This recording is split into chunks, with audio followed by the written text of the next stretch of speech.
A waitress walked to the piano. The elite crowd went silent when she started playing. She had been working at the hotel for almost 6 years. Every single night, she put on that black uniform, tied her hair back, and walked into a world that was not made for her. The Grandview Hotel was the kind of place where people came to feel important. Businessmen in expensive suits, women with jewelry that cost more than most people's cars, people who talked loudly about things like investments and private dinners, and never once looked at the person refilling their glass. Her name was Nadia, but nobody there called her by her name. She was just the waitress. She was just a pair of hands carrying trays. She moved through that room every night like a shadow, present but invisible. She did not complain. She was not that kind of person. She had learned early in life that some battles are not worth fighting, and some rooms are just not ready for you yet.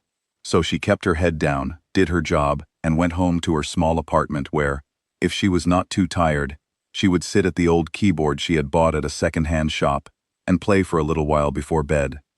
That keyboard was the one thing in her life that was completely, fully hers. Nadia had started learning piano when she was 7 years old. Her mother used to take her to lessons at a community center, 2 buses away from their home. They did not have much money, but her mother always found a way. "This is important," she used to say, though she never explained exactly why. Maybe she just knew. Maybe she could see something in her daughter that Nadia herself could not yet see. By the time she was 15, Nadia could play pieces that made her teacher go quiet. Real quiet. The kind of quiet that happens when someone hears something unexpected and beautiful. Her teacher had talked about applications, about music schools, about a future that looked different from the one Nadia's neighborhood usually handed out. But life has a way of interrupting plans. Her mother got sick, not a little sick, the kind of sick that changes everything, the kind that means hospital visits, and missed school, and picking up extra jobs after class. Music school became something Nadia thought about less and less, until one day she stopped thinking about it at all. She put it somewhere quiet in the back of her mind, like a book you know you will return to, but keep putting back on the shelf. The years passed. She worked. She took care of what needed taking care of. And eventually, she ended up at the Grandview, carrying trays for people who never looked at her. That particular Friday night started like every other one. The lounge was full by 8 o'clock. The kind of crowd that filled the room with noise without really saying anything. Nadia moved between tables, took orders, smiled politely when she needed to, and disappeared when she didn't. The pianist was supposed to arrive at 8:30.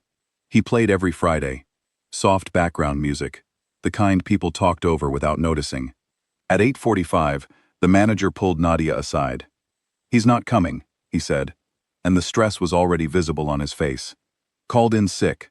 Last minute. I have no one." Nadia looked across the room at the grand piano. It sat in the corner, lit up, the way it always did, polished and waiting. Nobody had gone near it. She does not know exactly what happened in that moment. She says it was not really a decision. It was more like something in her just moved before her brain could stop it. "I can play," she said. The manager looked at her, blinked. She could see him trying to figure out if she was serious. She was wearing an apron. She was holding an order pad. She had just come from table 7 where she had been explaining the soup of the day. "You can play?" he said, the way someone says it when they mean, "You? Really?" "Yes," she said. "Just that. Nothing more." He gave a small, uncertain nod, mostly because he had no other choice. Nadia set down her tray. She untied her apron. She laid it on the small counter near the kitchen door, and then she walked across the room. That walk, she says it felt long. Longer than it actually was. She could feel people noticing, not because they cared, but because something was different. A waitress was not supposed to be walking toward the piano. A waitress was supposed to be walking toward a table, toward the kitchen, toward somewhere that made sense. A few people looked up. A man near the bar said something low to his companion, and the companion smiled in that particular way people smile when they expect something to go wrong. Nadia sat down on the bench. She adjusted it slightly, the way she always did at home. Force of habit. She placed her hands on the keys. She played. The first few notes of the Chopin ballade filled the room, and everything stopped. Not slowly, immediately. Like someone had pressed a button, conversations dropped mid-sentence. Glasses stayed mid-air. The man who had smiled near the bar stopped smiling. The woman who had been talking into her phone pulled it away from her ear and just sat there, listening. Because what was coming out of that piano was not background music. It was not pleasant filler.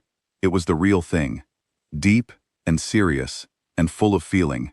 The kind of playing that does not ask for your attention. It simply takes it. Nadia's eyes were closed.